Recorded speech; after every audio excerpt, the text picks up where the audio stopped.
വളരെ നല്ലതാണ്, അതിമനോഹരമാണ്. നമ്മുടെ മലയാളികളുടെ ആ ഒരു രക്തത്തെ ചൂട് പിടിപ്പിക്കുന്ന മലയാളികൾ ഞാൻ എടുത്തു പറയും. കാരണം വേടന്റെ പാട്ട് കേട്ട് മറ്റ് ഭാഷക്കാരെ തുള്ളുന്നുള്ളത് എനിക്കറിയില്ല.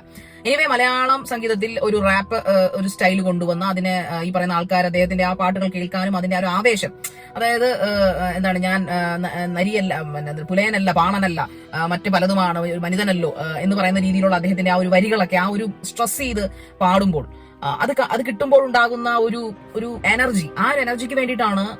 എന്റെ പൊന്നി ചേച്ചി, എന്തൊരു അവലോകനം, എന്തൊരു വിമർശനം ഒക്കെയാണ് അല്ലേ, ഭയങ്കര കണ്ടുപിടുത്തമൊക്കെയാണ്. ആർക്കും മനസ്സിലാവാത്ത, ആരും സഞ്ചരിക്കാത്ത വഴികളിൽ കൂടി ശാരിക ചേച്ചി സഞ്ചരിക്കും.